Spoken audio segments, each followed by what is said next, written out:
السلام علیکم ورحمۃ اللہ وبرکاتہ۔ فہم القرآن کورس کلاس 56 میں آپ سب کو خوش آمدید ہے۔ اہلاً و سہلاً، مرحبا۔ آج کا ہمارا لیسن ہے سورہ النساء آیت 24 سے آیت 40 تک کی۔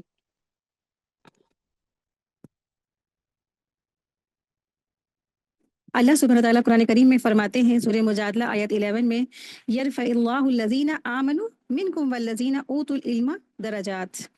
اللہ تعالیٰ ان لوگوں کے درجوں میں بلندی کرے گا جو تم میں سے ایمان لائے ہیں اور جنہیں علم عطا کیا گیا ہے۔ ایمان تو بہت سے لوگ لے آتے ہیں، لیکن علم کے درجوں میں فرق ہے۔ جو انسان علم اور ایمان کے درجوں میں آگے بڑھتا جائے گا اور پھر انسان اللہ کے قریب ہوتا چلا جائے گا، یعنی جب ایمان لایا تو پھر کیا ہے، ان کے درجوں میں ڈیفرنٹ ہے، بلندی ہے۔ کن لوگوں کی جو ایمان لا کر کے علم بھی حاصل کرتے ہیں، کیونکہ جب معلوم ہو جائے گا نا تو وہ انسان اللہ کی پسند کی اور ناپسند کی چیزوں کو کرتا چلا جائے گا۔ جو اللہ نے حکم دیا ہے جن سے، وہ کرے گا، جن سے روکا ہے اس سے رک جائے گا، جو کرنے کو کہا کیا وہ بجا لائے گا۔ اس طریقے سے وہ اللہ کا جو ہے قریبی اور فرما بردار بندہ بن جائے گا۔ تو یہ کب ہوگا؟ جب اس نے علم حاصل کیا ہوگا نا۔ تو اللہ سبحانہ تعالیٰ فرما رہے ہیں اوت العلم درجات، جن کو اللہ نے عطا کیا تو پھر ان کے علم میں، جب ان کو علم عطا کیا تو پھر اس وجہ سے وہ درجات کی بلندی کے بھی باعث بن گئے۔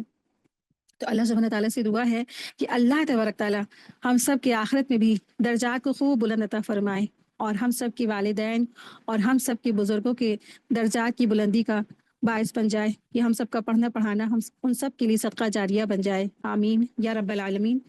نحمده ونصلي على رسوله الكريم، أما بعد فأعوذ بالله من الشيطان الرجيم، بسم الله الرحمن الرحيم، رب اشرح لي صدري ويسر لي أمري واحلل عقدة من لساني يفقه قولي، ربي زدني علما، ربي يسر ولا تعسر وتمم بالخير وبك نستعين، اللهم انفعنا بما علمتنا وعلمنا ما ينفعنا وزدنا علما، آمین یا رب العالمین۔ بسم اللہ الرحمن الرحیم۔ آج کا ہمارا لیسن ہے سورہ نساء آیت 24 to 40۔ بسم اللہ۔ والمحصنات من النساء إلا ما ملكت أيمانكم كتاب الله عليكم وأحل لكم ما وراء ذلكم أن تبتغوا بأموالكم محسنين غير مسافحين، فما استمتعتم به منهن فآتوهن أجورهن فريضة، ولا جناح عليكم فيما تراضيتم به من بعد الفريضة، إن الله كان عليما حكيما۔ اور خاوند والی عورتیں بھی حرام کی گئی مگر وہ باندیاں جن کے مالک تمہارے ہاتھ ہوئے، جن کے مالک تمہارے دائیں ہاتھ ہوئے، یہ تم پر اللہ کا لکھا ہوا اور تمہارے لیے حلال کی گئی ہے، جو ان کے سوا ہیں کہ اپنے مالوں کے بدلے طلب کرو، اس حال میں کہ نکاح میں لانے والے ہو، نہ کہ بدکاری کرنے والے۔ پھر وہ جن سے تم ان عورتوں میں سے فائدہ اٹھاؤ، پس انہیں ان کے مہر دے دو جو مقرر شدہ ہیں، اور تم پر اس میں کوئی گناہ نہیں ہے جس پر تم مقرر کر لینے کے بعد آپس میں راضی ہو جاؤ، بے شک اللہ ہمیشہ سے سب کچھ جاننے والا اور کمال حکمت والا ہے۔ تو یہاں پہ اللہ سبحانہ تعالیٰ فرما رہے ہیں والمحصنات من النساء الا ما ملکت ایمانکم، کہ خاوند والی عورتیں کیا ہیں؟ حرام کر دی گئی ہیں تمہارے لیے سوائے ان کے جو باندیاں ہیں، جو تمہاری ملکیت میں ہیں۔ پیچھے سے ہم لوگ پڑھ رہے تھے آیت نمبر 23 جو سورہ نساء کی پڑھی تھی، تو اللہ سبحانہ تعالیٰ نے وہاں پہ احکامات بتائے تھے کہ ایک مسلمان کے لیے کون کون عورتیں حرام ہیں۔ پہلا تھا کہ وہ نسبی، یعنی کہ جو نسب سے خونی رشتے ہیں نا، ان سے ان کا نکاح حرام ہے، وہ ان کی محرمات ہیں۔